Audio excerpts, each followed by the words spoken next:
Shields up, Ironbreakers. Rurikhan here coming at you with another video, and today we're going to be talking about Monster Hunter inspired games, or as some people like to call them, Monster Hunter clones. So maybe you're someone who just recently saw the E3 presentation for Monster Hunter World, and you're excited about that game. It's coming out in 2018, and you want to dip your toes a little bit into the monster hunting genre, but you don't necessarily own or are interested in purchasing a Nintendo console.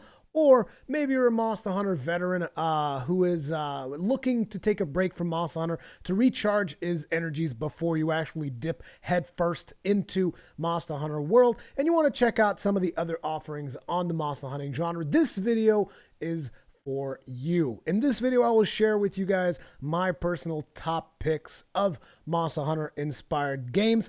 So let's begin, shall we? The first two games that I'm going to be talking about are games for the PlayStation Vita. And I know that not a lot of people have PlayStation Vitas.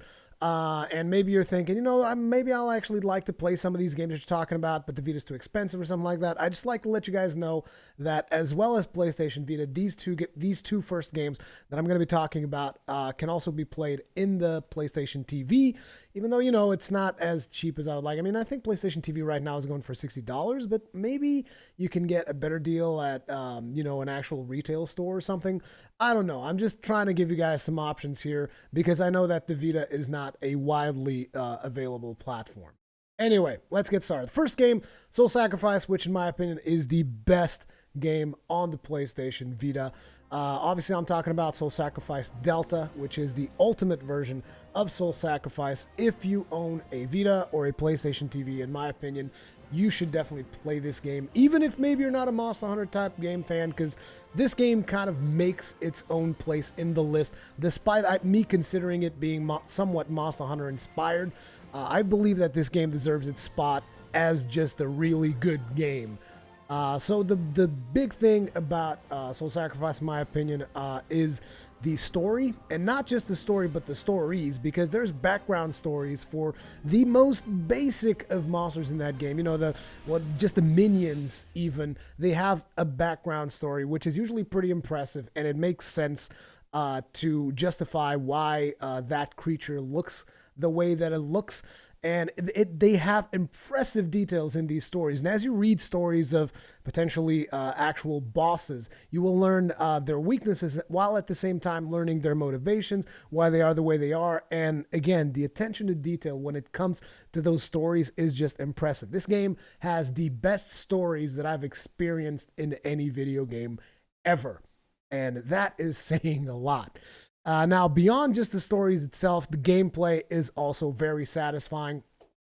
Instead of crafting weapons and armor like you do in Monster Hunter, in this game, you essentially kind of craft spells, which are called offerings, and in sacrificing these offerings, which have a limited number of uses, but there are mechanics to recover them in the middle of gameplay. You can cast spells, like you can throw lightning, you can throw rocks, you can throw fire, but not just that. It's not just spell sling, because you can also conjure up swords and spears and special weapons that you've gotten from bosses that you will be able to utilize against monsters. And there's also spell combinations that you can do that allow you to achieve impressive things, like you can do a fire on the ground and then put a special plant seed on there and summon forth this like a plant that spews fire against your enemies. There's just a lot of really impressive things that you can do in Soul Sacrifice, and with the amazing story that it has, it's just one of the best games I've ever played. And when it comes to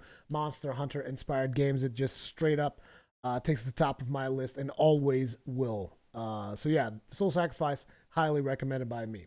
Second game on this list, again, a Vita game, is Freedom Wars. Now, Freedom Wars is kind of like a bit of a futuristic look on the monster hunting genre.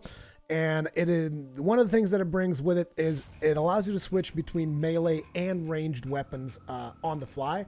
So you can take with you a melee weapon and a ranged weapon, and then you can swap whenever you want to use range or whenever you want to use melee.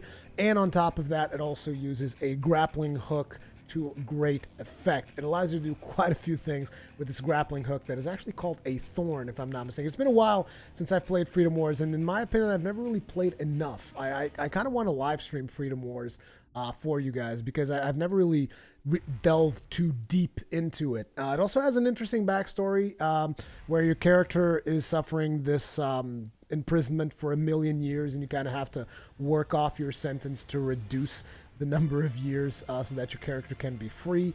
And the theme of this game is that essentially people are the most valuable commodity in this world, and so the different cities of the world are using these robots called abductors, which are trying to abduct different citizens from different cities and get them to work for their own cities. So there's like this rivalry going on, and your objective is obviously to save as many people that are being abducted from your city, to keep that knowledge and keep that workforce for your city, so that you can become the most prosperous city. This is actually also one of the few monster hunting games that also has PvP. It actually has a couple of PvP options of stuff that you can do. I'm not sure how active those are going to be, particularly considering that the Vita is unfortunately a console that is not doing too well. Sony, you could say that Sony has kind of dropped the ball on that one pretty hard. But even still, these two games are some really good experience for the Vita. So if you already own a Vita, there you go. If you don't own a Vita and are considering playing any of these games, like I said, the PlayStation TV is also an alternative, and you get the added benefit that you can play it with a DualShock 4, which is, let me tell you, much better than playing it on the actual Vita, but you can't play it on the go. So there you go. But these are two titles that are really good. They're Monster Hunter inspired, but they still kind of managed to carve out their own niche, and I enjoy them quite a bit. And again, 4-player co-op for both these titles. Freedom Wars also supports PvP, even though I haven't done PvP in Freedom Wars in quite some time, so I don't remember the specifics. Anyway, another title, this next title, the third title on this list, is for the 3DS. So this is more for Monster Hunter veterans that want to take a bit of a break from Monster Hunter before they get into Monster Hunter World, and you're thinking about checking something else out. That game is Final Fantasy Explorers. This is a really good game in my opinion. Instead of just crafting weapons and equipment, you also have a choice of different classes. You can have melee warrior type classes, or you can also have mage classes. You can actually do different spells and stuff, and it's got some interesting mechanics with that. Also supports 4-player co-op, as with every other game on this list. And the interesting mechanic that this game has is, if you are playing in single player, you can also summon different monsters to assist you. So as you kill different monsters throughout the world in Final Fantasy Explorers, you will eventually get essences that allow you to summon those monsters to fight for you, which kind of gives it a little bit of a Pokemon touch, if you would. So it's kind of like, put Final Fantasy inside Monster Hunter, give it a smidge of Pokemon, and you have Final Fantasy Explorers. So it's a really good game in my opinion. I enjoyed my time with it. It's another one of those games that I kind of wish I played more, but when I actually started playing Final Fantasy Explorers, its time had kind of passed, because it had been released months ago, so I never got around to playing too much of it. But it is a solid game, I can tell you that much. Now, these next two games are going to be for the PlayStation 4 and for the PC. And the very first one of those would have to be Toukiden. Now, when it comes to Toukiden, there are two versions of Toukiden. There's Toukiden Kiwami and Toukiden 2. I would advise you guys, if you're thinking about taking one or the other, I would advise you guys to go with Toukiden 2, because it is the more recent one, and it brings the concept of an open world to the monster hunting genre, and it is a lot of fun. As a matter of fact, Toukiden, something that I used to call Toukiden to explain it to people a long time ago, was like, if they were trying to understand, okay, so what is Toukiden like? I'd be like, it's like Monster Hunter Light. It's like a more arcadey version of Monster Hunter, where in Monster Hunter you have to like collect things and cook and do these potions and all these other things. In this game, instead, you have special attacks that you can do and spells that you can heal yourself with. And you don't have to worry too much about consumables. Instead, your focus is more on the action combat, which, again, like I said, is much more arcadey. You can actually lock on to monsters and do all these crazy moves.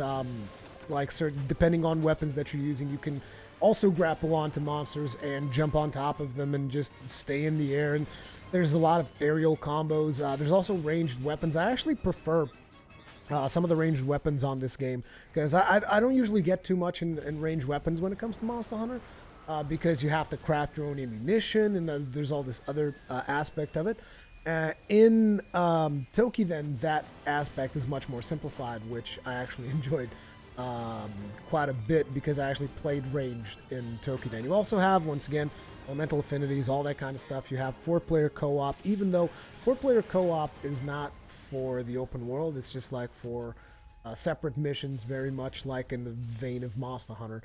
But it's got an interesting story, and the story, you don't have to have played Toukiden Kiwami to understand what has happened in Toukiden 2. So even though the stories are somewhat linked and there will be common characters and you will get more out of the story, it's not essential for your experience in Toukiden 2. I enjoyed Toukiden 2 quite a bit.